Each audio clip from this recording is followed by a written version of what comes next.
resilient or resilient in the course of your career? So for me, I build confidence by getting things done. I think confidence can be built on accomplishment. So maybe the first time I do something, it might not be perfect, it might not be the prettiest, but I'll make improvements. And so the next time I do that, I feel a little better about it.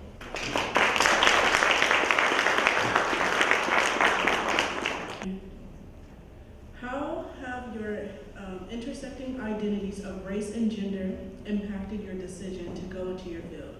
And how have those identities assisted or hindered you during your journey? I honestly, when I seen this question, I was super excited to answer it. Not because my name is Ebony, but because literally though, I think when my parents made me, they knew that I would be a person to speak to like social injustice and systemic prejudice and normalizing these conversations and helping people understand how it impacts us. Because realistically, if you look at everyone here in this room, we're an assortment of pigment, but we're all the same in so many ways. And we're actually gathering here to talk about those similarities and hopefully help others to address them in some sort. And I think today is a great start.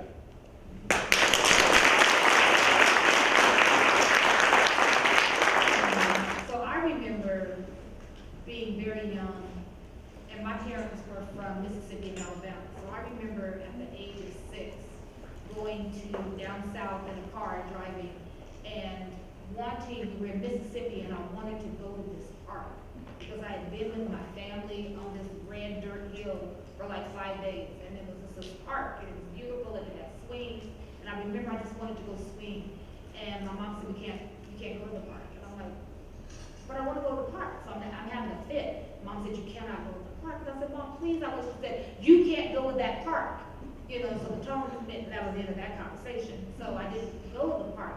It wasn't until later that I understood that that park was for white kids only, and that I wasn't allowed to go to that park. My parents made it very clear to me when I was young and growing up that there are going to be a lot of spaces that I move through that people are going to tell me that I don't belong in, or that I'm going to feel unwelcome in, or that I'm going to have to navigate through whatever disparity or racism that comes with being in that space. I went to private schools my entire life.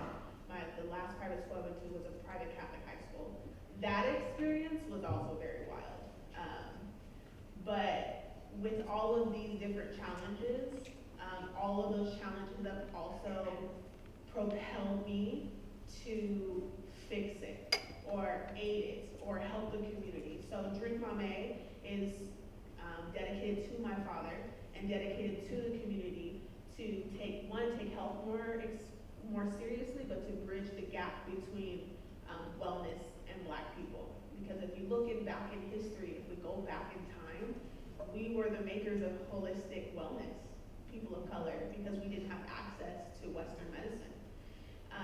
And so my whole life mission is to make sure that people of color like me, darker than me, lighter than me, know that there are other ways to take care of your health and have preventatives to wellness.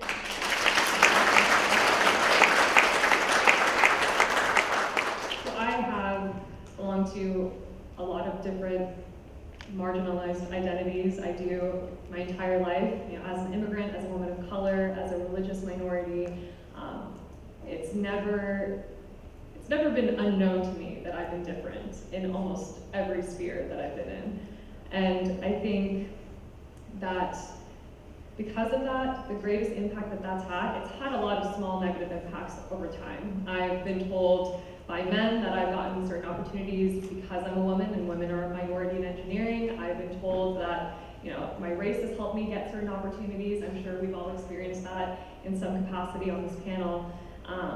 But I think the greatest impact, now that I reflect on it, is actually that it has made me a more empathetic person than I would have ever been otherwise.